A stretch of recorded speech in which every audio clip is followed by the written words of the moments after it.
Have you all ever looked up in a game and saw a beautiful sunset, stars stretching into infinity, or towering mountains on the horizon and thought, wow, that looks real? Well, chances are you were looking at a skybox. Now, I know skyboxes in video games are a bit niche, and this video is specifically made for me to get this idea out of my head, which I've had for years, and it's what makes a good skybox, and why do I have this undiagnosed mental illness that makes me obsessed with them. Now, you might be asking, well, what even is a skybox? A skybox is a simple trick that game developers use to fake a distant 3D environment using 2D images or textures. It's just like putting your game inside a giant painted cube or a sphere. The player is in the center, and the world outside, clouds, stars, mountains, is just artwork stuck to the inside walls. The magic? It never moves no matter where you go. That keeps the feeling of being far away to the player. Now, before we begin, I have a confession. I have never made a video game. I have done a little bit of coding, but that's it. Nothing that is used in games, really. Not skyboxes, not texturing. So whenever it comes to the technicalities of making a skybox, I am completely ignorant.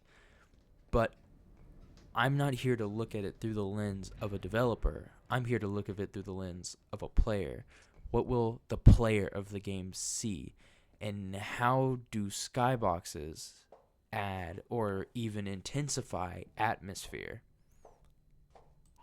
Skyboxes make your game look big without costing a ton of performance. They give the illusion of depth, atmosphere, even weather, all without loading extra geometry. And without a skybox, your world feels empty. But with one, it feels alive. Now, I'd like to pivot a little bit from skyboxes into map props. Map props kind of serve the same purpose of a skybox, to add the atmosphere. But instead of for the sky, it's more for the world. Think about it as placing things you want in Gary's mod, where you have an empty canvas and you're placing things on the map to mess around with. Now, some of that might be a rock, a tree. These are all map props. And they also are very important when it comes to building an important atmosphere for a game. So I'd like to jump right in and not waste any more time and get more into the nitty-gritty of some of my favorite personal skyboxes from games. Let's get right into it. Now, with all of that being said, I do not know how to make video essays, so I'm just going to go game by game and talk about some of my favorite skyboxes from each of these games. It won't be a comprehensive list or analysis of the game itself. I'm just going to be talking about a few of these specific skyboxes. Now, even though I won't be deep dive or be giving an analysis on these games, I'd still like to give a spoiler warning for the games in case you haven't made it there and you want to see for yourself. But I just figured I'd give the disclaimer anyways. But yeah, let's get right into it. Now, moving on to one of my favorite games of all time, Left 4 Dead 2. Which at the time of recording this, I have 603 hours. Literally go outside. Which, by the way, I'm so down bad for. That's a stock image of outside. I had to Google a picture of outside. Now, Left 4 Dead 2 has its own set of campaigns separate from the game Left 4 Dead 1, but in Left 4 Dead 2, they have a collaboration where you can also play all of the Left 4 Dead 1 campaigns. So I'm just going to start from my favorites and continue through in order. So the first one is No Mercy, and I played a clip of it in the intro to talk about the weather, but I absolutely love the atmosphere of No Mercy. I think it's perfect for a zombie game.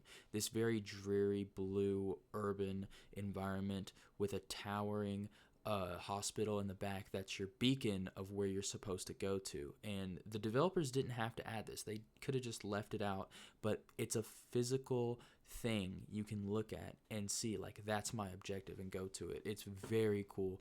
And I think having that beacon of where you're supposed to go is a different and unique way to use a skybox, especially in these older games. Now, another good one from the campaign of No Mercy is the ending of where you're actually on the hospital roof waiting for the helicopter to come and rescue you.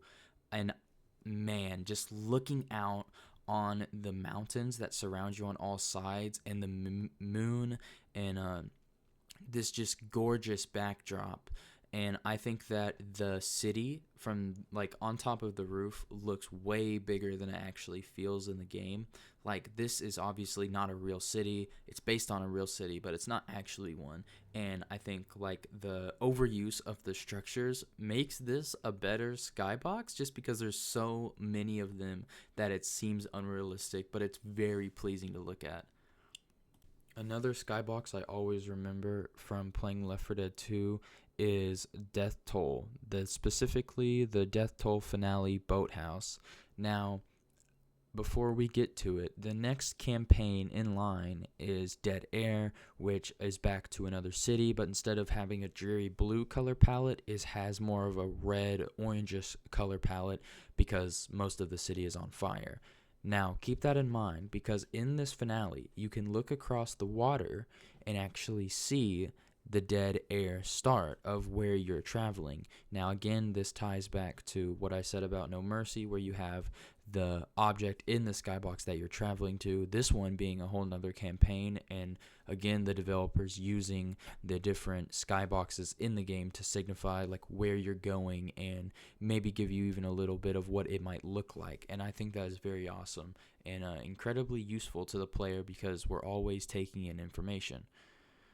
Now, speaking of Dead Air, the next campaign I want to talk about is Dead Air, and I believe this level is the apartments. Now, in Gary's mod, which I'm using to record these so I don't have to fight the zombies, it has this weird glitch where there's big black squares that are covering a good amount of the skybox, and on one side it's literally all of the skybox that's blocked. But this skybox is amazing. The reason why I love it is because you have these campaigns which are back to back, and one of them is very blue and a very cold color palette, while the next one is very warm and orange and red. Even the buildings in the background, even the buildings that are destroyed, you can still see this orangish hue onto them. And the buildings way far in the back are literally destroyed, showing how much of damage the zombie apocalypse have caused up to this point. And I love it. It's definitely one of my favorites. Now, judging by the fact that all of these, except for the boathouse, have been in urban environments which you're in high skyscrapers that you have a good vantage point from. So naturally, the next game from the same series is Left 4 Dead 2, which it's actually the first level in the game. And I remember getting the game and playing this level and just being in awe of the skybox. The fact that it's so smoggy and smoky really does make you feel like you're in a zombie apocalypse, and it fits the theme of the game very well, just like No Mercy did. This one is obviously set during the daytime, so it's opposite, but just being able to see all of the destruction and the buildings way far away, on fire and destroyed, is pretty cool, kind of like the Dead Air campaign we just talked about. And I love these vantage points. In Left 4 Dead 2, a lot of the campaigns are fight your way to the top of this building and then helicopter. It is pretty cool, and I love being able to see this as like a treat at the very end of the campaign, where you get to look out and see these beautiful skyboxes from this tall vantage point, where it really lets you scope out the whole area. And the first level in the Savannah Hotel is very good at doing that. And also, like I said, it's a very great way to start a game. Now, the skyboxes in these different games and campaigns I've just shown you are the ones that really stuck out to me. The other ones I didn't really see worth putting in the video, because, I mean, they're good, but I just really didn't remember them because maybe it all started to feel the same. But these ones are my personal favorites from Left 4 Dead 1 and 2. Also, quick chill. This part was 6 minutes long and was definitely the longest part of this video talking about 1 to 2 games. So I just want to say, if you're watching this far, please subscribe. It'll help me pay for a new PC because this video has completely fried mine, and much like the Dead Air campaign, it is now on fire. Also, I am not joking whenever I was editing this clip. Unknowing to me, my computer would die twice during the making of this video, so I had to go to Best Buy to get it fixed. Now, shoutouts to Best Buy because they actually let me drop it off and pick it up in the same day, so much appreciated.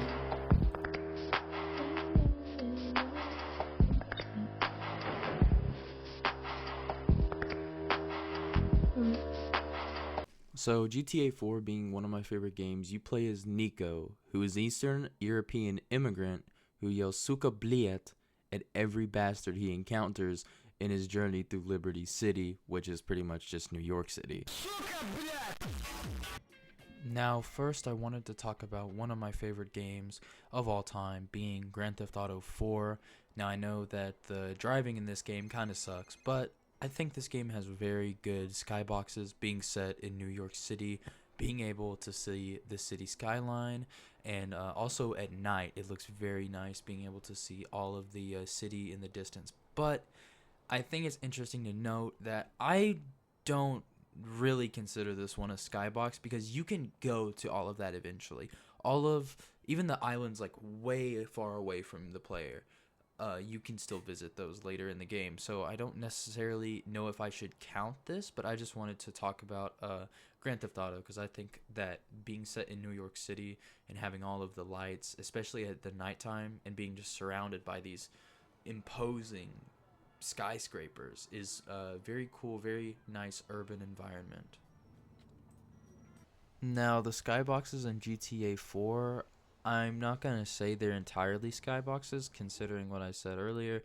It is just a part of the game. Later on, you can go to the faraway islands and visit them.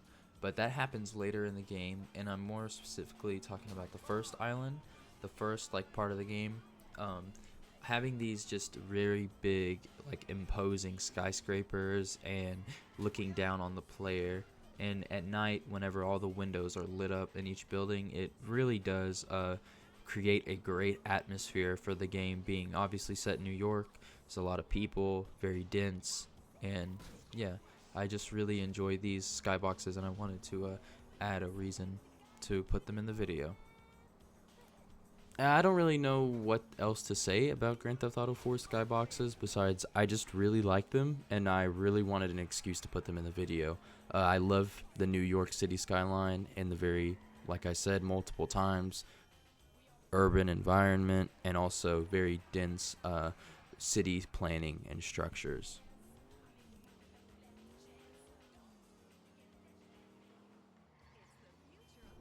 Enough talk about GTA 4 skyboxes, and now we're going to move on to, I think, which will be a much more interesting game, which is Cry of Fear.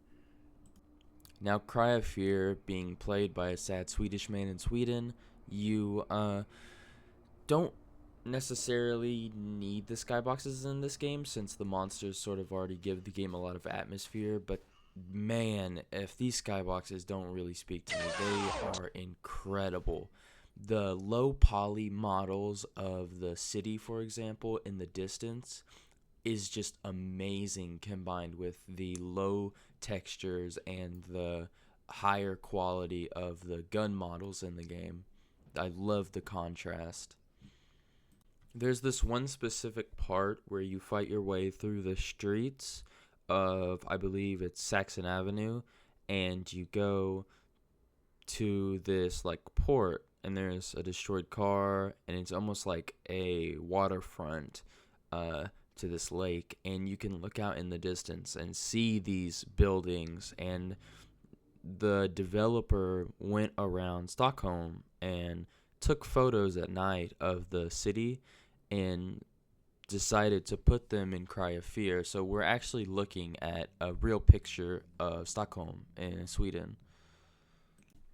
Now, besides me doing a almost complete playthrough of Cry of Fear for my YouTube channel, which you should go watch, by the way, I don't really have much else to say besides that the skyboxes are real pictures of Stockholm in Sweden. Not all of them, I don't think, but some of them are, and you can really tell that these are real places, I think. At least whenever I first played the game and I came to the waterfront area, I definitely was like, that looks like a real picture of a city. Like, it looks like someone physically took a picture. But yeah, which that last part of Cry of Fear, by the way, it's coming, I promise. Release me! Release me!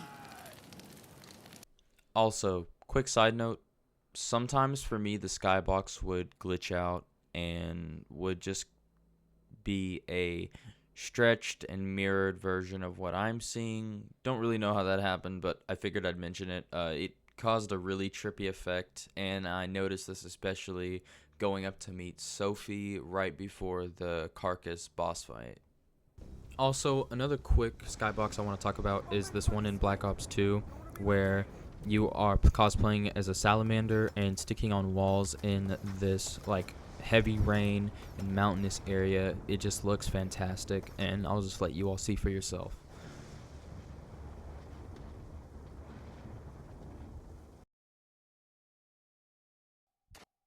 Fuck!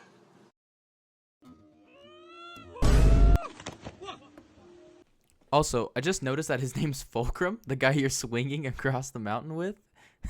I don't think he has any recollection to the other Fulcrum I know. Back with another banger. I am the original Fulcrum. Fulcrum, come in. So the goal of this opening part is to pretty much swing across these slippery mountain surfaces to get to the spot where you can infiltrate. And being me, I missed the quick time event and I ended up falling to my death.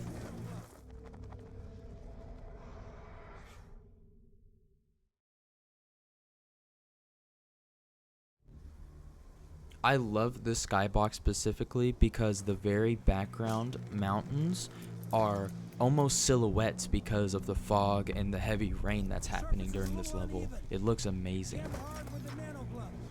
So far, so good. Ready?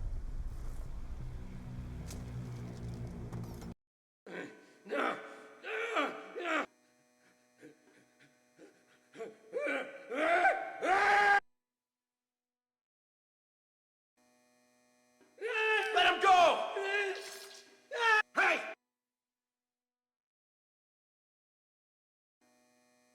Lynch!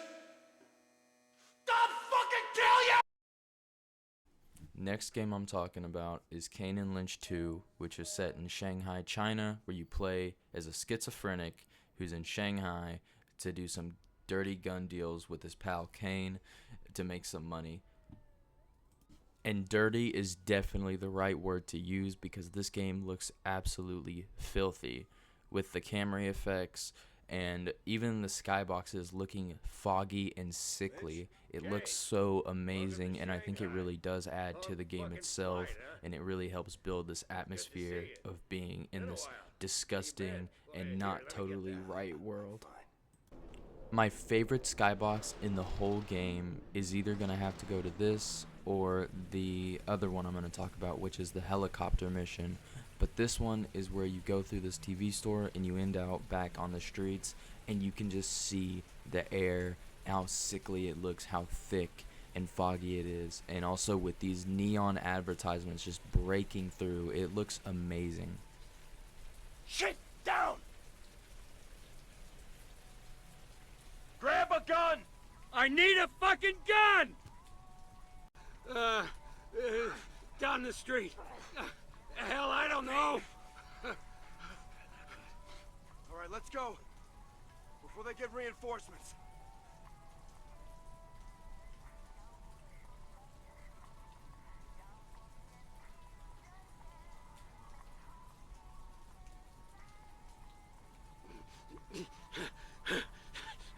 get you all.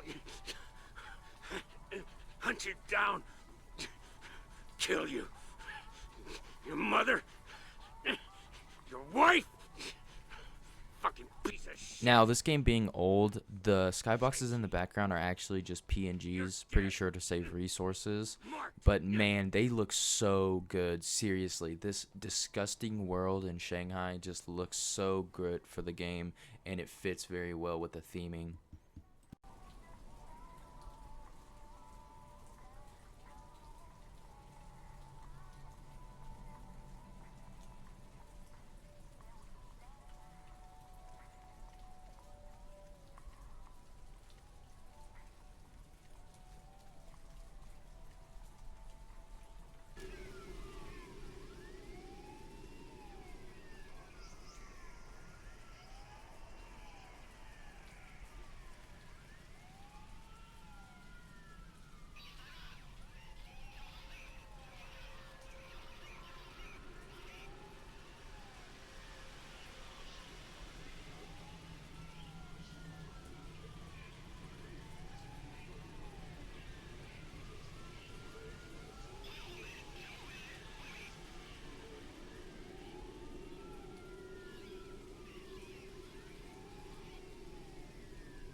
Get your fucking hands off me! What are you, fucking stupid? No! No, I can't speak English, asshole! No! No, I said screw you! No fucking way! Ah!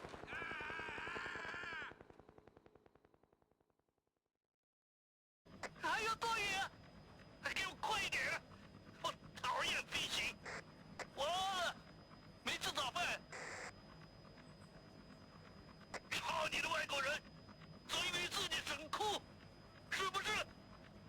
是不是？啊，怎么回事？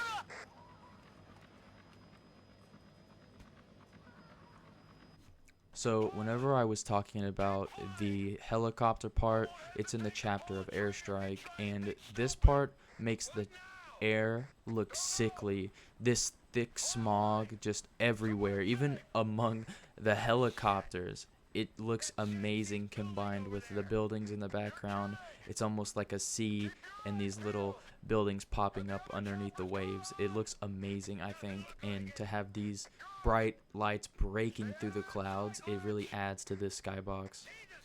Which, no matter what people might say, I'm sure that China does not look like this.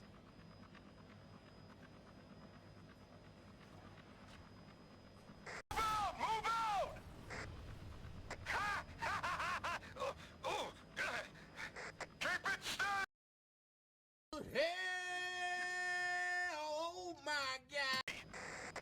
Come on! We gotta keep moving!